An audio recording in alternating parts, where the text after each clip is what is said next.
मुझे झुकाने और डराने के लिए तुम्हें 7 जन्म लेने पड़ेंगे। मैं गद्दार नहीं हूं जो एजेंसियों से डर जाऊंगा और कांप जाऊंगा। कोलकाता पुलिस द्वारा एफआईआर दर्ज किए जाने के बाद टीएमसी के राष्ट्रीय महासचिव अभिषेक बैनर्जी का बड़ा और आक्रामक बयान सामने आया है। उन्होंने मुख्यमंत्री सुवेंदु अधिकारी की सरकार को खुला चैलेंज दिया है। शनिवार को दरअसल सीआईडी अधिकारी ने कालीघाट स्थित अभिषेक बैनर्जी के आवास पर उन्हें नोटिस सौंपा और उसके बाद अभिषेक बैनर्जी की ये प्रतिक्रिया सामने आई है। नमस्कार, मैं हूं आकांक्षा और आप देख रहे हैं न्यूज़ 18 का डिजिटल प्लेटफॉर्म। पश्चिम बंगाल की राजनीति में सत्ता परिवर्तन के बाद शुरू हुआ शह और मात का खेल अब अपने सबसे आक्रामक और विस्फोटक दौर में पहुंच चुका है। कोलकाता पुलिस द्वारा अपने खिलाफ दर्ज की गई एक नई प्राथमिकी यानी कि एफआईआर पर तीखी प्रतिक्रिया देते हुए टीएमसी के राष्ट्रीय महासचिव और सांसद अभिषेक बैनर्जी ने सीएम सुवेंदु अधिकारी की सरकार के खिलाफ सीधे तौर पर युद्ध का शंखनाद कर दिया है।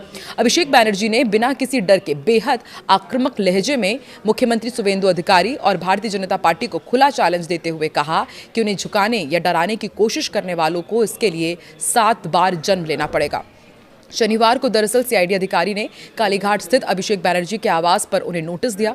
अपने खिलाफ कानूनी और प्रशासनिक शिकंजा कसे जाने के बाद मीडिया से बात करते हुए टीएमसी के युवराज कहे जाने वाले अभिषेक बैनर्जी ने साफ कर दिया कि वो इन कार्रवाइयों के सामने घुटने टेकने वाले नहीं हैं। अभिषेक ने कहा कि पहले सिर्फ ईडी सीबीआई थी, अब बंगाल और कोलकाता पुलिस भी पीछे पड़ गई है। अभिषेक बैनर्जी ने अपनी राजनीतिक घेराबंदी पर तंज कसा और जांच एजेंसियों की बढ़ती संख्या का पूरा ब्यौरा सामने रखा। उन्होंने कहा कि उन्हें जो करना है करने दे, वो जो करना चाहते हैं कर सकते हैं। आप इस पूरे खेल को इस तरह समझिए कि पहले मेरे पीछे सिर्फ केंद्रीय एजेंसियां थी यानी कि ईडी और सीबीआई लगी हुई थी, लेकिन अब राज्य में सत्ता बदलते ही इस लिस्ट में बंगाल पुलिस और कोलकाता पुलिस को भी जोड़ दिया गया है। साथ ही केएमसी को भी मेरे पीछे लगा दिया गया है। आगे उन्होंने कहा कि पहले जहां केवल 2 से 3 जांच एजेंसियां मेरे मामलों में तफ्तीश कर रही थी, वहीं अब उनकी संख्या बढ़कर 5 हो गई है। उन्हें लगता है कि वो मेरे पीछे 5-6 एजेंसियां लगा देंगे, मुझे ब्लैकमेल करेंगे तो मैं डर कर उनके सामने दुबक जाऊंगा या फिर सरेंडर कर दूंगा। लेकिन वो गलतफहमी में है, मैं वैसा इंसान कतई नहीं हूं। मुख्यमंत्री सुवेंदु अधिकारी पर सीधा और तीखा हमला बोलते हुए अभिषेक बैनर्जी ने अपनी राजनीतिक प्रतिबद्धता को दोहराया। उन्होंने बेहद भावुक और कड़े शब्दों में कहा कि चाहे आप मेरा गला काट दे या जो चाहे वो कर ले, लेकिन मुझे झुकाने और डराने के लिए आपको 10 बार सोचना होगा और 7 बार जन्म लेना पड़ेगा। मैं कोई गद्दार नहीं हूं जो डर कर अपना पाला बदल लूं। अभिषेक बैनर्जी का गद्दार शब्द का इस्तेमाल करना सीधे तौर पर सीएम सुवेंदु अधिकारी पर एक बड़ा राजनीतिक कटाक्ष माना जा रहा है, जिन्हें टीएमसी के नेता अक्सर ममता बनर्जी का साथ छोड़कर भाजपा में शामिल होने के कारण गद्दार कहकर संबोधित करते रहे हैं।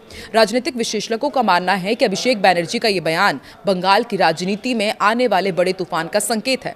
एक तरफ जहां सुवेंदु की सरकार रूल ऑफ लॉ का हवाला देकर पूर्ववर्ती सरकारों के कथित घोटालों, कोयला तस्करी और प्रशासनिक अनियमितताओं को लेकर अभिषेक बैनर्जी के आवास शांति निकेतन तक पुलिस भेज रही है, वहीं दूसरी तरफ अभिषेक बैनर्जी इसे एक राजनीतिक प्रतिशोध के रूप में पेश कर रहे हैं। अभिषेक बैनर्जी ने साफ कर दिया है कि वो कानूनी लड़ाई के साथ साथ जनता के बीच जाकर राजनीतिक लड़ाई लड़ने के लिए भी पूरी तरह तैयार है। 5-5 एजेंसियों के चक्रव्यूह के बीच अभिषेक बैनर्जी की यह हुंकार साफ करती है कि आने वाले दिनों में बंगाल की धरती पर सत्ता पक्ष और विपक्ष के बीच यह टकराव और ज्यादा हिंसक और तीखा रूप अख्तियार कर सकता है। पश्चिम बंगाल में जांच एजेंसी और टीएमसी में रास्ताकशी लगातार जारी है। शनिवार को सीआईडी की दरअसल एक टीम टीएमसी नेता और पार्टी के राष्ट्रीय महासचिव अभिषेक बैनर्जी के दरवाजे पर कानूनी नोटिस लेकर पहुंची थी। विधानसभा फर्जी हस्ताक्षर मामले की जांच के सिलसिले में उनको कानूनी नोटिस थमाया गया। हालांकि इस नोटिस को देने की प्रक्रिया के दौरान कोलकाता में जमकर सियासी और पुलिसिया ड्रामा भी देखने को मिला। गुरुवार दोपहर विधानसभा फर्जी हस्ताक्षर मामले की जांच के सिलसिले में सीआईडी और हेयर स्ट्रीट पुलिस स्टेशन की टीम एक संयुक्त टीम के साथ अभिषेक बैनर्जी को कानूनी नोटिस देने के लिए उनके घर पहुंची। अधिकारियों का मुख्य उद्देश्य उनको लीगल नोटिस सौंपना था। हालांकि उस वक्त अभिषेक बैनर्जी हरीश मुखर्जी रोड वाले इस घर पर मौजूद नहीं थे, जिस कारण टीम को इंतजार करना पड़ा। इस घटनाक्रम के कुछ ही देर बाद अभिषेक बैनर्जी अपने आवास पर मीडिया के सामने आए। उन्होंने सीआईडी की कार्रवाई पर तंज कसा और स्पष्ट किया कि मैं उस घर में नहीं रहता हूं। अगर किसी को मुझसे मिलना है या कोई नोटिस देना है तो मेरे इसी घर में यानी कि कालीघाट वाले घर पर आना होगा। अभिषेक बैनर्जी के इस बयान के चंद मिनटों के भीतर ही शांति निकेतन के बाहर खड़ी सीआईडी के अधिकारी अधिकारियों की टीम हरकत में आई और सीधे कालीघाट रोड स्थित अभिषेक बैनर्जी के दूसरे आवास के सामने पहुंच गए। सीआईडी के अधिकारी अभिषेक बैनर्जी के नीचे आने का इंतजार करने लगे। जब अभिषेक बैनर्जी नीचे आए तो सीआईडी के अधिकारियों ने सीधे उनके हाथों में कानूनी नोटिस दे दिया।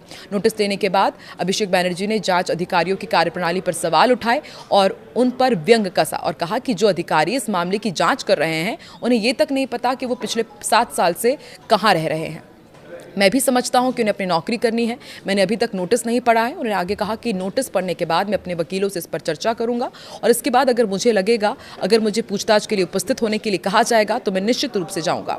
मैं जरूरी कानूनी कदम भी उठाऊंगा, ये मेरा अधिकार है।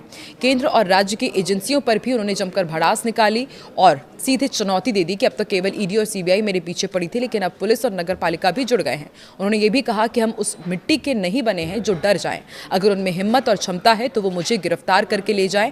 मैं कहीं भाग नहीं रहा हूं। तो देखिए, एक तरफ अभिषेक बनर्जी शुवेंदु अधिकारी को गद्दार कह रहे हैं और सीधे सीधे ये कह रहे हैं कि मैं डरने वाला नहीं हूं, कहीं भी भागकर नहीं जाऊंगा। अचानक उनके तीखे और कड़े बयान यही बताते हैं कि आने वाले दिनों में अब पश्चिम बंगाल में एक और नया सियासी समीकरण या फिर एक नया सियासी संग्राम देखने को मिलेगा। आपको क्या लगता है कि क्या अभिषेक बैनर्जी को बहुत जल्द गिरफ्तार किया जाएगा? क्योंकि आज ही हमने देखा, जब वो आज गुजर रहे थे तो उनके काफिले पर अंडे से हमला भी किया गया है। जनता का आक्रोश अलग अभिषेक बैनर्जी को देखना पड़ रहा है।